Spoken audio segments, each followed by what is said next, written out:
Most people think digestion begins and ends in the stomach. It doesn't. And if you're over 60, that misunderstanding can cost you more than comfort. It can cost you energy, blood sugar control, and in some cases, your long-term health. Because one of the most important organs in your body is also one of the most ignored. I'm talking about your pancreas. Now, I want to say this right up front. I am not here to scare you. I'm here to make you pay attention to something small that quietly does two huge jobs for you every single day.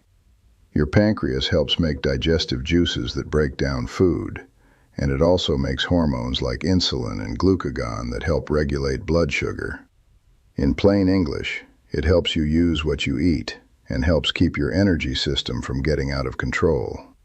And when the pancreas is under too much strain for too long, the signs are not always dramatic at first.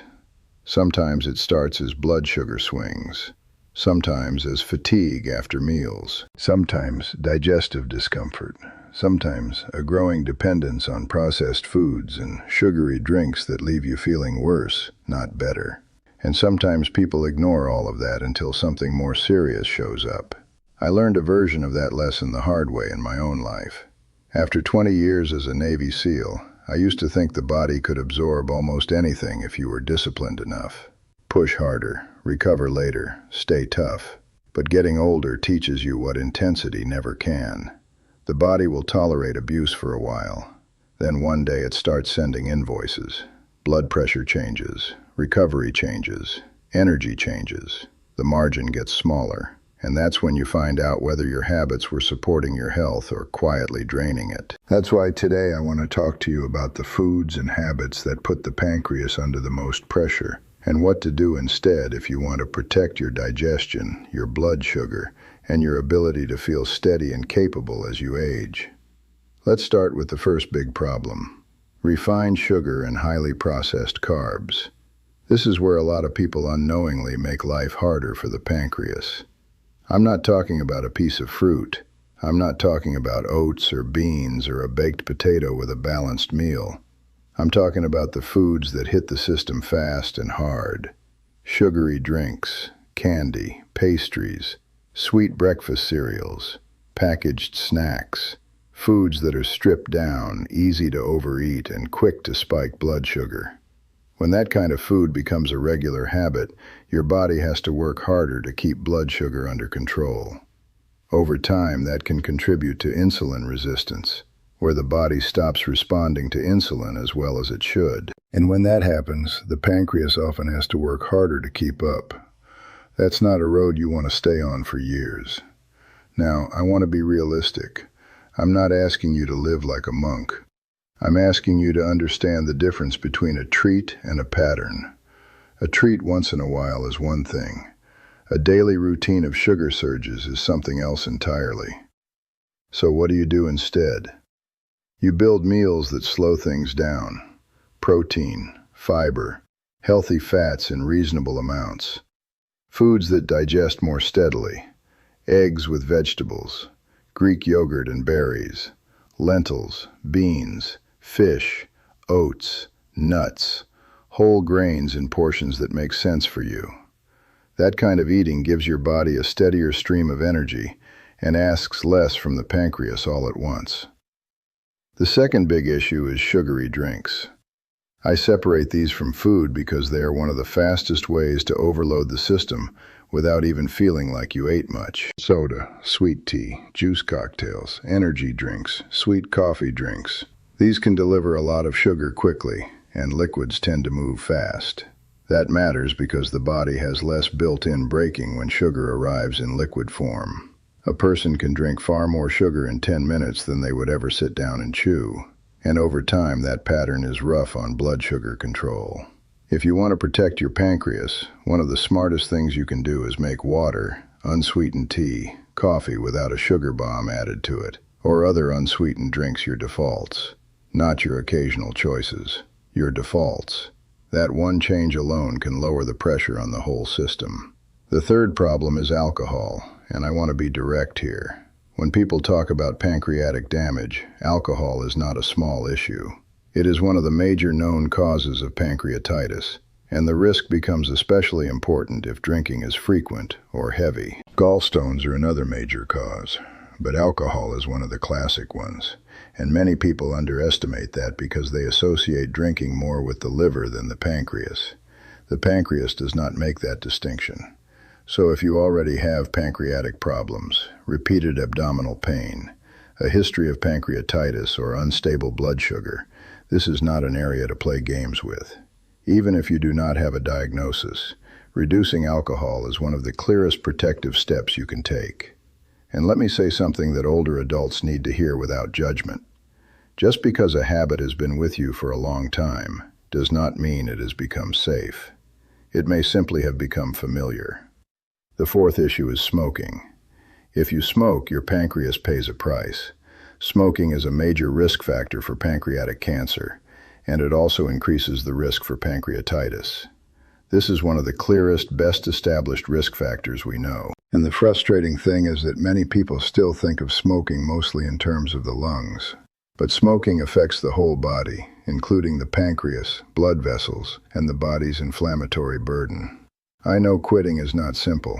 I'm not going to insult you by pretending it is. But I am going to tell you the truth. If you smoke and you want to reduce your risk of pancreatic disease, quitting is one of the strongest moves you can make. Not one of many equal moves, one of the strongest. The fifth problem is the everyday pattern of living that quietly pushes blood sugar in the wrong direction. Too much sitting, too little movement, too much excess body weight carried for too long, and too many meals built around convenience instead of nourishment. Now hear me carefully. I am not saying everybody with extra weight has pancreatic disease. I'm saying the pattern matters. Type 2 diabetes, insulin resistance, and excess body fat often travel with the same habits that strain the pancreas over time. That is why physical activity and food quality matter so much. Not because they are fashionable, because they change the workload on the system. And here's the good news. You do not need extreme exercise to help. Even regular walking after meals can support blood sugar control. Consistent movement improves how the body responds to insulin, which means the pancreas does not have to fight as hard to manage the same meal. That's a major win, especially after 60. The sixth issue is the belief that supplements or natural cures can rescue bad habits. I need to be careful here because this is where a lot of older adults get misled. There are many products marketed for digestion, blood sugar, detox, inflammation, or pancreas support. Some may have a role in specific medical situations under professional guidance, but none of them are a license to ignore the basics. No tea cancels out daily sugary drinks. No capsule cancels out smoking. No enzyme pill cancels out heavy drinking. No herb cancels out years of unstable blood sugar. If you have diagnosed pancreatic disease, severe digestive symptoms, or diabetes, the right move is not guessing your way through the supplement aisle. The right move is getting medical care and building your foundation correctly. That foundation is boring, and that's why it works. Eat more whole foods, cut back on refined sugar, reduce or avoid alcohol, do not smoke. Move your body regularly, keep meals more balanced. Do not wait until symptoms become dramatic. That is not exciting, it is effective. Now let's talk about what supportive eating actually looks like, because I never want to leave you with only a list of what to avoid. A pancreas-friendly pattern usually looks a lot like what helps the rest of the body too. More vegetables, more beans and lentils, more whole foods that still look like food, lean proteins, fish, yogurt if it agrees with you, nuts in portions that make sense, olive oil instead of deep-fried everything, carbohydrates that come packaged with fiber rather than stripped and sweetened, and enough water that your body is not dragging through the day dehydrated. That does not mean perfection. It means direction. You want your meals to create less chaos. A good question to ask yourself is this: does this meal ask my body to work with me or to clean up after me? That question alone can change a lot. Now let me mention symptoms, because some of you listening may already be having warning signs and brushing them off. Severe pain in the upper abdomen, pain that may spread to the back, nausea, vomiting, fever, yellowing of the skin or eyes, unexplained weight loss, or new digestive problems that do not settle down, are not things to self-diagnose from the couch. Acute pancreatitis can be serious and needs prompt medical attention. And if symptoms are intense, you do not experiment with home remedies. You get care. That matters because older adults are often too patient with symptoms. They wait, they downplay, they call it indigestion, they hope it passes. Hope is not a strategy when the pancreas is inflamed. And I also want to speak to those of you living with diabetes or pre-diabetes. Your pancreas is already part of the story.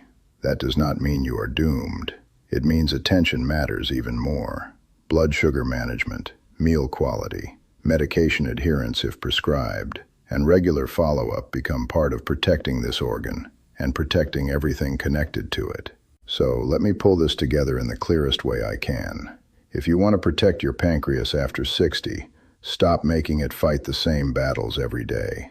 Do not hammer it with sugar spikes morning to night. Do not drench it in alcohol and expect no consequences. Do not smoke and pretend the damage stops at your lungs. Do not build your entire diet out of ultra-processed convenience foods. Do not sit all day and wonder why your blood sugar and energy feel off. Do not assume a natural label means something is safe or effective for a real medical problem. Instead, make life easier for the organ that's been working for you your whole life. Feed it steadier meals. Drink smarter, move more often, lose the habits that inflame and damage, pay attention to symptoms sooner, and respect the fact that small choices repeated for years become big outcomes. That's the part too many people miss. The pancreas is not usually destroyed by one meal. It is worn down by patterns of excess, patterns of neglect, patterns of waiting too long. But that also means it can be supported by better patterns. A glass of water instead of soda. A walk after dinner instead of another hour in the chair. Eggs and vegetables instead of a sugary breakfast. Beans and fish instead of another drive-through meal. A serious plan to stop smoking. A serious reduction in alcohol. An appointment instead of denial when symptoms show up. That is how health changes in real life. Not with fear, not with miracles, with patterns. And if nobody has told you this lately, let me tell you now. Getting older does not mean surrendering your standards. It means raising them. The margin gets smaller with age, not larger. The body forgives less, not more. That is not bad news. That is useful news. Because when you understand that, you stop wasting time on nonsense and start protecting what matters. So take your pancreas seriously, not because you're fragile, because you're valuable, not because it's too late, because it still matters, not because one video fixes your life, because one decision today can begin changing the pattern that has been wearing you down. Your pancreas has been doing quiet, essential work for you every day. Maybe it's time you return the favor.